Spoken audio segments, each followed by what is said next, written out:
Welcome to the Travel Media Lab podcast. I'm your host, Yulia Denisyuk, an award-winning travel photographer and writer, entrepreneur, community builder, and a firm believer that every one of us can go after the stories we've always wanted to tell, with the right support, encouragement, and structure.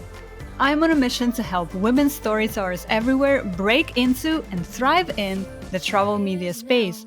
If you're ready to ditch your fears to the side, grow your knowledge and confidence, and publish your travel stories, you're in the right place. Let's go.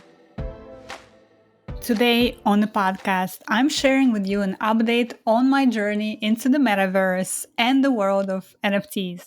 I've been in the space for about 2 months now, and I've learned a lot in this time. So I thought I'd give you an update on how this journey is going for me. Now, I already promised you in the first NFT episode that this podcast is not going to turn into a podcast on NFTs. But as I was reflecting on what I've learned in the space in the past couple of months, I realized that a lot of my learnings relate back to the time when I was first starting out as a travel photographer and writer. So in that sense, my hope is that with today's episode, it will be relevant to your own journey in the travel media space as well. All right, let's begin today's episode on the update of my journey into the NFT space. So the first thing I want to discuss today is what I've learned about the ecosystem of the NFT photography and art universe. So first of all, there are sort of two major players in the space. There are more people that are participating in the space indirectly, but for the most part, there are two major players in the space. There are the collectors, people who collect the art, the photography, and there are the artists, people who supply the art and the photography. And who are these people, right? So who are the collectors? Let's start with the collectors. For the most part, what I'm seeing so far is that there are sort of two big groups of collectors out there. There are people who have been collecting art in the real life, which I will call, for ease of discussion, Web 2 right now. And so these people learned about Web 3, the metaverse, and they sort of brought their interest of collecting art and supporting artists with them into this space. And the second big group of collectors that I'm seeing is people who made money with crypto a couple of years ago, right? Several years ago when Bitcoin was starting out, Bitcoin and ETH. And these people are sitting on quite big amounts of coin. And so these people are investing now their coin into NFTs in order to make a profit on their investment. So, and sometimes it's not as clear cut, those two groups. Sometimes those two groups blend, right? People can have different motivations. But these are sort of two big maybe that's a better way to describe it. It's motivations of people, right? The first motivation is to support artists, photographers that they've already been doing in the Web 2 world. And the second motivation is to turn a profit on their investment by seeking out artists whose work is perhaps undervalued right now or who are just at the beginning of their NFT journey, with the idea that as these artists advance in the space, that their work will be worth more as well. So that's collectors. And then on the artist side, of course, this runs the gamut of people like me who are 2 months old in the space, who are excited about the possibility of it and what it means for artists.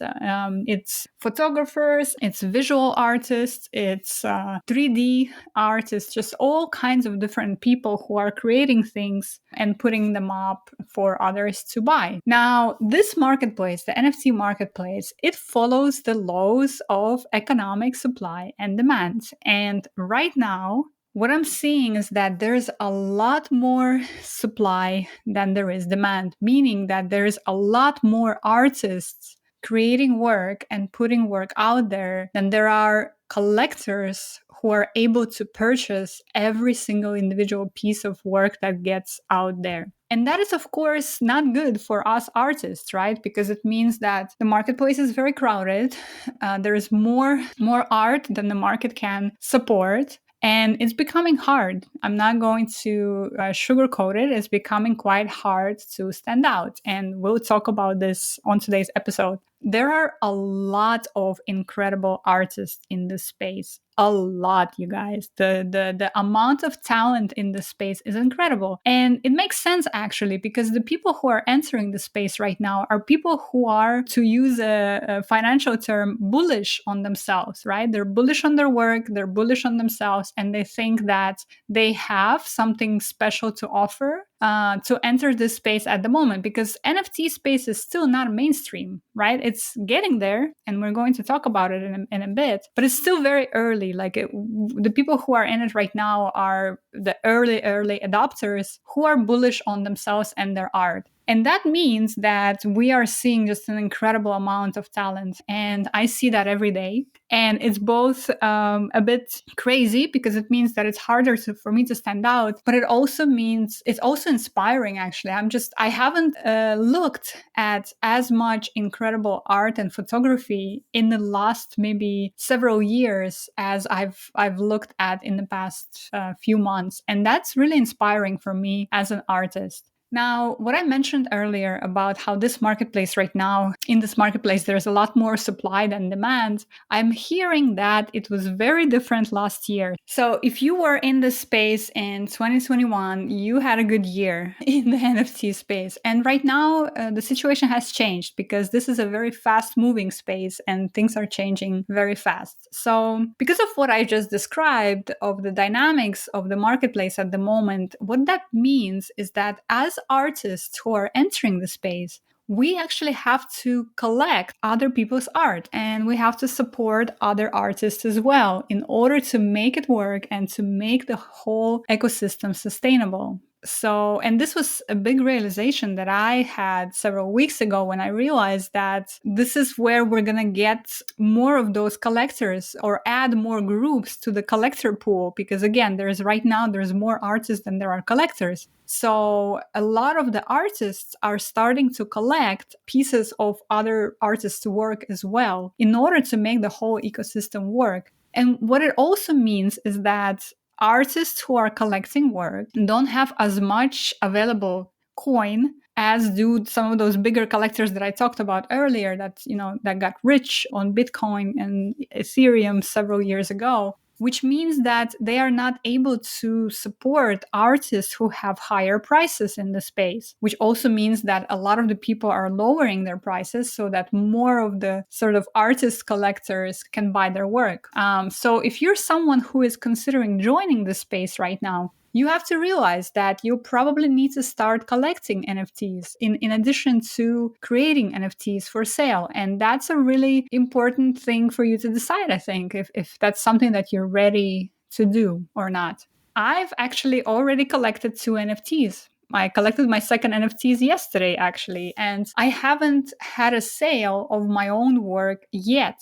But why am I doing this? I'm doing this because it's an important part of participating in this community, because it signals to the NFT community that A, I'm serious about this space, and B, that I want to support the community in the long term. Which actually brings me to the next topic I want to discuss, which is my understanding and my learnings on what it takes to succeed in the NFT space right now at the beginning of 2022. So one of the biggest realizations I had recently is that no matter who you were in the Web 2 world, in the real life, let's say, you are going to have to start from scratch in the metaverse, in the Web 3 world. I thought, perhaps naively, that I would come in to this space as this established travel photographer and writer with all these accolades and all these things under my belt, and that it would just be enough for me to come in, create my NFTs, list them for sale on any of the available marketplaces, and the magic of the Web 3 world will just do the rest.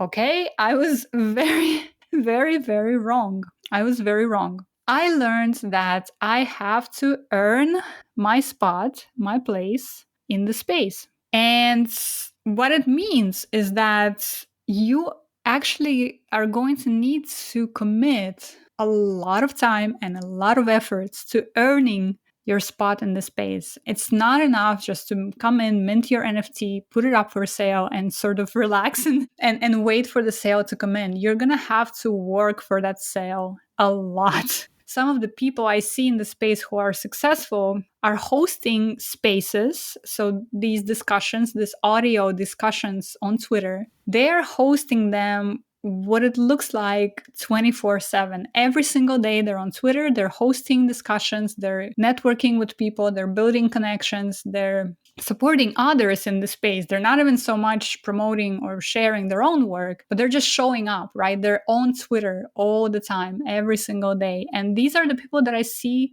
being the most successful right now. So, what it takes to succeed in the space at the moment, what I see is that there are sort of three things. First, participating in those community discussions by showing up in Twitter spaces. And it's not going to be enough to show up, let's say, once a week. No, you're probably going to have to show your face on Twitter or show your voice, I guess, on Twitter every single day. It's a huge commitment.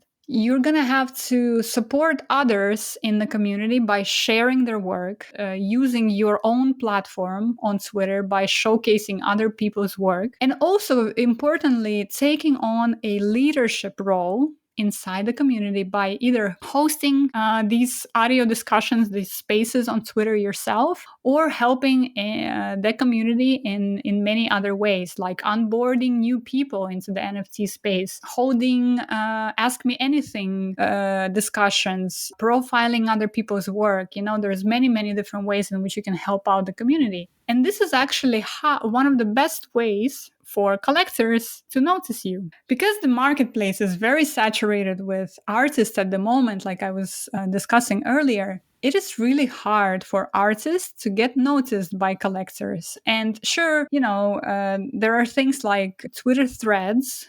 From time to time, collectors post these threads on Twitter where they say, share your work with me and I will select one or two that I will buy. But every collector so far that I've seen issue threads like that, they get overrun by hundreds and hundreds and hundreds of submissions of work. So, of course, they're not going to be able, again, because the marketplace is uneven, more supply than demand, they will not be able to buy every single piece of art that is being shared with them in that Twitter thread. So unless artists are doing some combination of the steps above, so participating in Twitter discussions, showing up on spaces regularly, supporting others in the community by sharing their work and taking some sort of a leadership role, unless you're doing any of these things, the collectors are probably not going to notice you. And one of the biggest reasons why doing these things will help collectors notice you is because some of the people in the space, we're all in different journeys or different stages of this journey in the NFT space. So some people have been in it for a couple of months, some people have been in it for 6 months, for a year, and some people have already built some of those connections. They have sold their work to collectors trust them. And so as a newcomer in the space, when you're starting to get engaged with the community and again, showing up or even leading your own discussions on Twitter, some of these people are going to come in and notice you and support you and, get to know you, get to know your work. And then a lot of times these sort of OG, let's call them OG people in the space, they are the ones who then tell collectors that they know, hey, check out this newcomer's work. I think you should collect them right now. I think their work is going to go a long way, so it's a good investment for you. So the more people like that the higher chance it is for you to eventually get linked to a collector or several collectors who will be interested in your work, okay? The other thing that I wanted to discuss is that this journey has exposed to me my own vulnerability. It's actually quite vulnerable to be an NFT artist right now. And in a lot of ways, it feels like it's the early days for me of becoming a travel journalist. I remember those days when I pitched and pitched and pitched and heard nothing back, and I questioned so much my worth, my work, and whether or not I was on the right path. And I thought already that I was quite far ahead on this journey of overcoming imposter syndrome and knowing finally deeply in my bones that yes, my work is good enough. Yes, I'm worth it. Yes, I'm on the right path. But entering the NFT space has exposed some of those old fears that I used to have, where, in the NFT space right now, I put my work out there and nobody bites and it's hard, you guys. It's the same sort of feeling that we get when we pitch those publications and we don't hear back. It's really hard. So what I'm doing right now is I keep reminding myself the same principles upon which this whole podcast and everything that we're doing with the Travel Media Lab is based upon: showing up consistently, having perseverance and commitment to this path, and surrounding yourself with community of like-minded people that can support you through those darker moments. So the principles are not changing. It's the same principles, right? They're the same for any kind of endeavor that you want to take on and succeed at, right? Whether you're trying to break into travel media and start getting published and start getting your work noticed there, or whether you're trying to get noticed in the NFT space and make your first sale there. It's the same principle. So I have to keep reminding myself, and hopefully by sharing these thoughts with you, it will be a good reminder for you as well. Whatever journey you're on right now with your creative projects, hopefully this reminder will be useful and timely for you, that we have to show up consistently. We have to start from scratch. We have to start somewhere. We have to have commitment to this path and perseverance through all the difficulties. And we have to have a community of people who can support us on the way.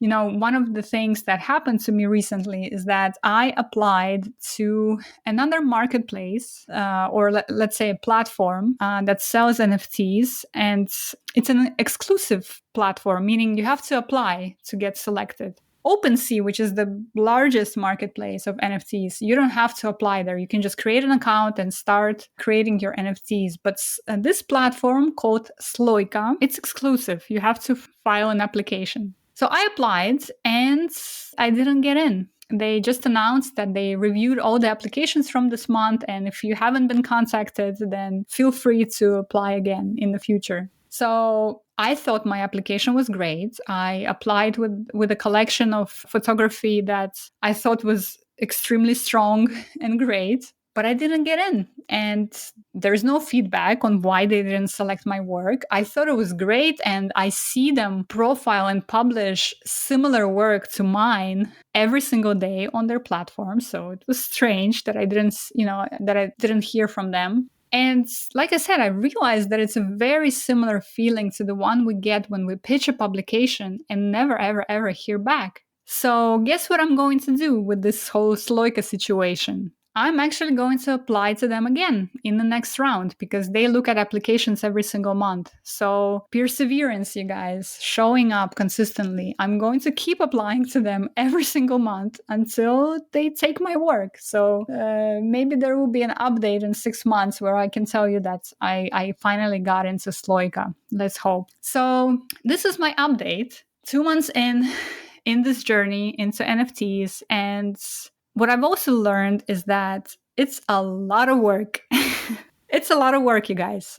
So be ready to commit some serious time and resources to establishing yourself in the Web3 world. And to be honest, now that I look back at it, I'm just so surprised that I even thought anything otherwise. I'm surprised that I thought, again, that I can come in as this established photographer and just hit the ground running, because the truth is that everywhere we go, if it's a new thing that we're starting, no matter how established we are, unless you are, I don't know, Madonna maybe, or somebody, a celebrity perhaps. A celebrity will be noticed anywhere they go. But for the rest of us, I think that if we're entering into a new space, we're going to have to start from scratch, no matter how established or how great we already are. So that was a huge learning for me in the past couple of months. But even given what I've shared with you about the imbalance of supply and demand at the moment, and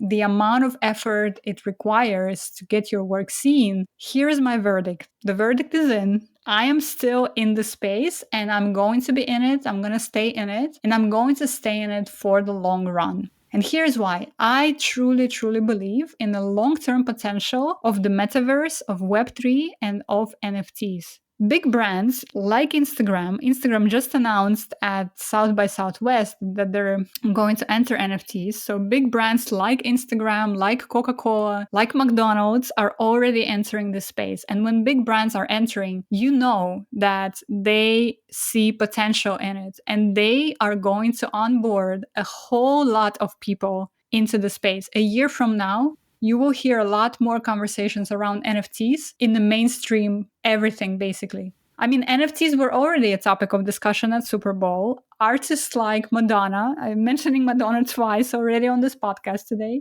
Madonna and Snoop Dogg, for example, are on it as well. And as this marketplace becomes more and more mainstream, which I have no doubt that it will, the artists that are going to be in here early will benefit the most because we have, by that point, we have already established ourselves in the space, right? We're doing the legwork of establishing ourselves right now. And by the time the NFT space becomes mainstream, and a lot more people will enter it, we will be benefiting from it. And I think it's similar to what happened with Instagram in its early days. If you remember, a lot of the people who were on Instagram early, which by the way, I was not, I entered Instagram a couple of years late and to where I should have entered it. But the people who were there early and who were establishing themselves there early on, they really benefited from it, right? They grew their communities extremely. They were sort of those first Instagrammers, right? They got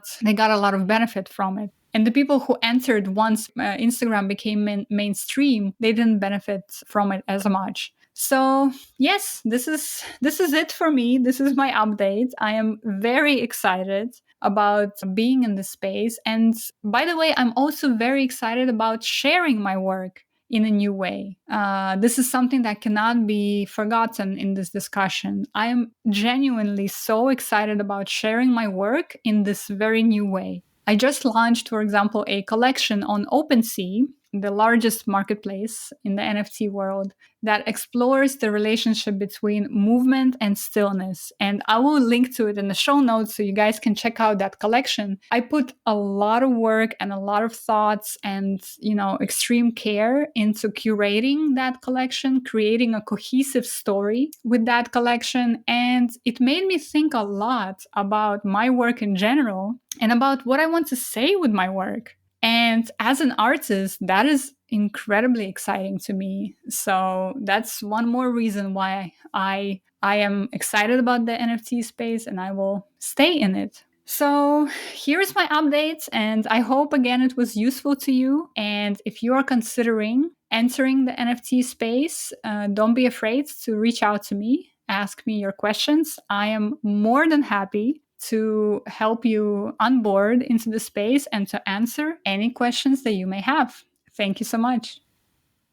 Thank you so much for listening to our podcast today. I hope you enjoyed my update on NFTs, and if so, please consider leaving us a review so that more listeners could find our show. I talk about this every single time. And I can't stress how important it is for us to get reviews of the podcast. It really does help us to get in front of more people who might enjoy our show. So if you liked something you heard today or in any other episodes of our show, please consider leaving us your review. It is really one of the best ways you can support our podcast. Thanks again, and I'll see you next week for a conversation with our very own community member, travel writer Hannah Foster Rowe.